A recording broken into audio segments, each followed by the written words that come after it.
xeyir, necəsiz? Deməli, bu günlərim sizlərlə ümumiləşdirici tapşırıqlar mövzusunu işləyəcək. Gəlin baxaq. Bir keksin qiyməti 30 qəpikdir. 8 ədəd alsam, 30-u vuraram 8-ə, 240 eləyər. Yəni 2 manat 40 qəpik.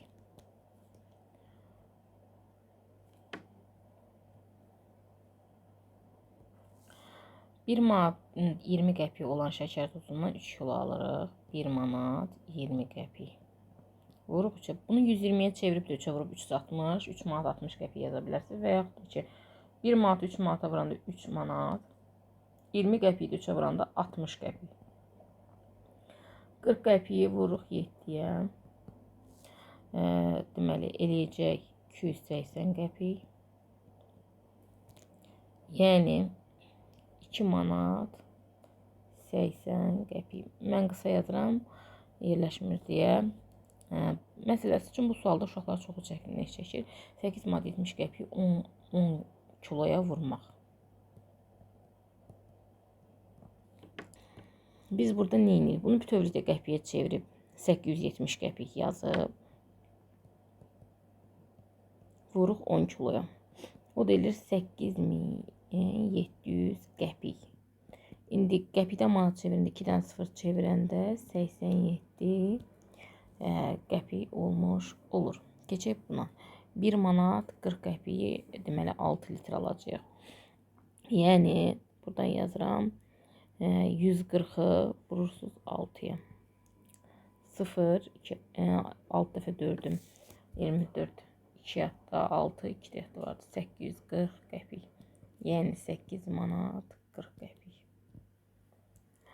Gəlir və xərclərə baxaq. Deməli burada 500 manat 25 qəpikdən gəlirimiz budur. Xərcimizi çıxanda qazancımız bildirik ki, gəlir çıxılsın xərc bərabərdir qazanc. Yəni bundan bunu çıxmalıyıq. Biz baxırıq ki 25 qəpikdən 70 qəpik çıxmaq olmur. 1 manatdan xırdalaya bilərik. Bütövlükdə də qəpiyə çevirib çıxmaq olar. Belə yaza bilərsiniz. 5000 50.025 çıxılsın 43.570. Belə də çıxa bilərsiniz. Və yaxud 1 manatı xırdalayarsa ən rahatı xırdalamaqdır. 500 manatdan 1 manatın götür 499 manat.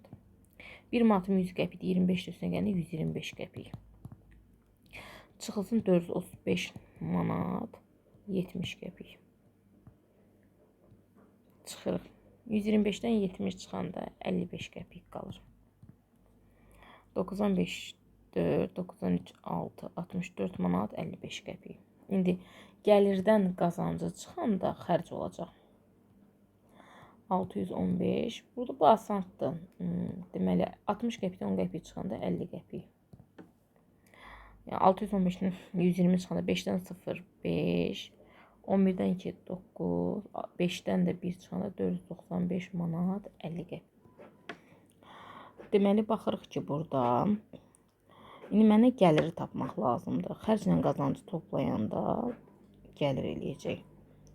Xərcin üstünə qazanc gələndə gəliridir.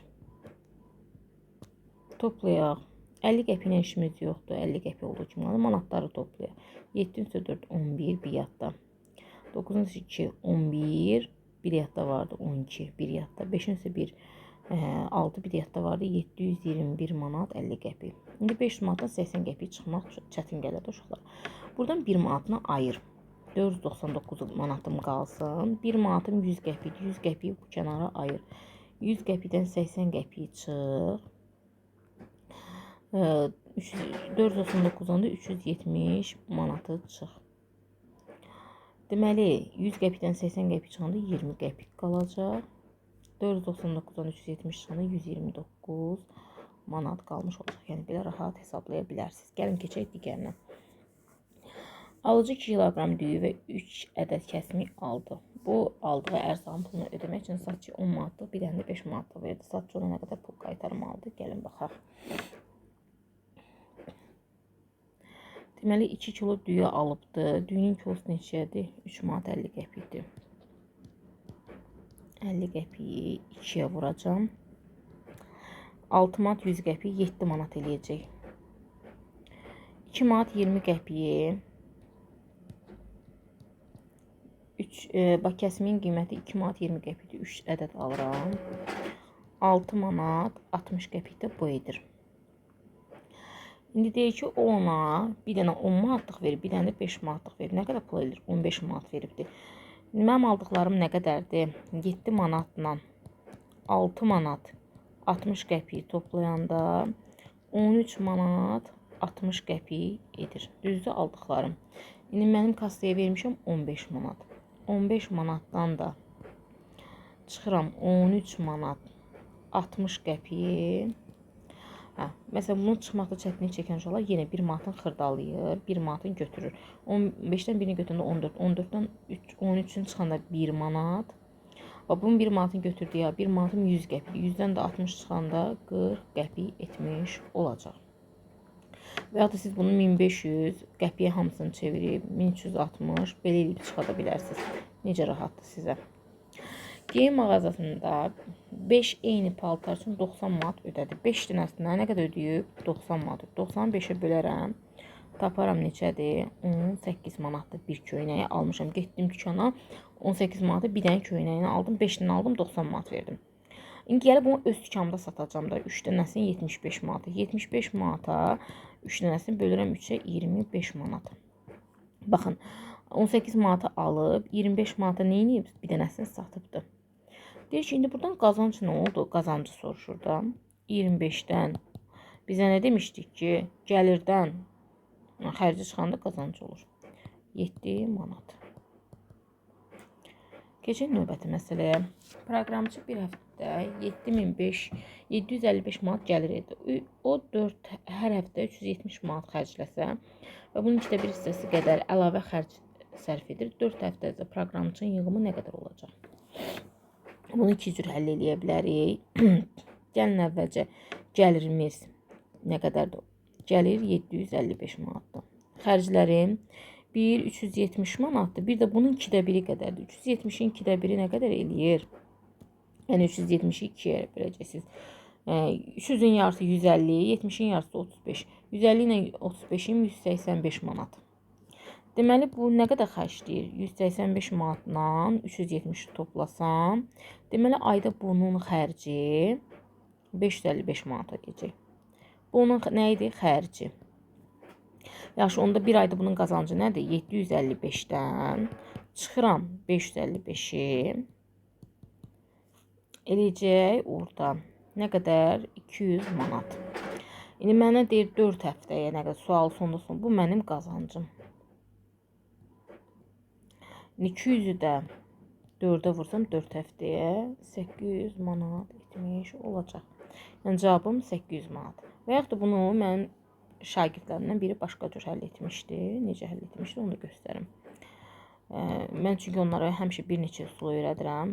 755 manat gəlir deyil bir həftəyə. 4 həftəyə nə edir? 0, 2 həftə 20, 2 həftə 22, 2 həftə 28, 30, 3020 manat 4 həftəyə qazanır. Bu da 370 ilə deməli 185-i toplayanda 555 eləmişdi, düzdür?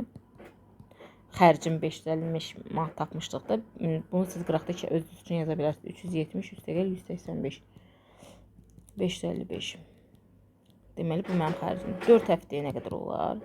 0, 2 həftə, 0, 2 həftə, 22, 22. İndi nə edəcəm? Baxırıq ki, bu mənim gəlirim, bu da mənim xərcim. Düzdür? İndi gəlirdən xərcə çıxanda 3020-dən çıxanda 2220 eləyəcək 800 manat. Bu qədər sadə.